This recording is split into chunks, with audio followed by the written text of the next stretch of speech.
Here we are at some more syntropic rows that we planted about 7 months ago. Now, 90% of the food that's growing in these rows is going right back into the ground simply because we can't eat it fast enough. We put in a lot of different types of lettuce. In fact, a lot of people don't know the difference yet between annuals and perennials. Annuals are things like tomatoes and cucumbers and peppers that most of the time they grow once. You harvest them, you get seeds, and then you grow them again. Perennials are plants like most of these that grow for years and many times generations. In fact, there's an olive tree in the Greek Isle of Crete that has been producing olives for over 2,000 years. Can you imagine planting that seed? 2,000 years later, people are still eating from your olives? That's amazing.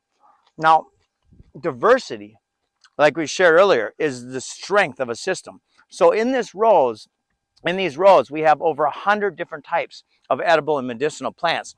We got pineapples and lemons and papayas and many different types of bananas. We got many types of peaches and apples and plums and avocados and strawberries. I love strawberries. Look at these babies coming in. We've got nasturtium, got moringa, the vitamin tree. Look up the benefits of moringa. This is incredible. We've got Okinawa spinach. This, along with longevity spinach and sweet potato leaves. In fact, come check this out. These are all sweet potato leaves. Now, sweet potatoes and potatoes, everybody should be planting these right now, depending on where you are. Potatoes and sweet potatoes have saved millions of people from starvation around the world throughout history. So now you make a salad with these perennials. You walk out and there they are. And by the way, the maintenance on this system, once you design it properly and install it properly, the maintenance is, in some cases, it's zero. We could walk away from this right now, never do anything again. We'd have probably a 10 or 20% die off, and the rest of the plants would flourish for generations, right? So it blows our minds how we've gotten to where we've gotten, where all the food is coming from basically one or two corporations in the world. So longevity spinach, why do they call it longevity spinach? Because it helps you live a long time, healthily, right? Isn't that amazing? And so you walk through here and you see, look at these apples coming in. Look at these babies. I mean, this is a tree that's only been in the ground 7 months, and it's probably got a dozen apples on it. We've got raspberries and blueberries and blackberries, mulberries.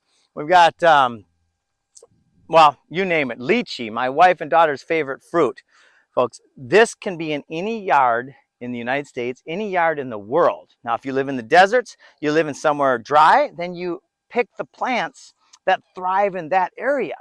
That's the beauty of it. Everywhere where you have plants, where you see, if you go outside, if you're in Mesquite, Nevada, right, which, oh my gosh, is that place dry? There are certain plants that grow there, and some of them are edible. So you probably don't know which ones are edible. That's what permaculture design is.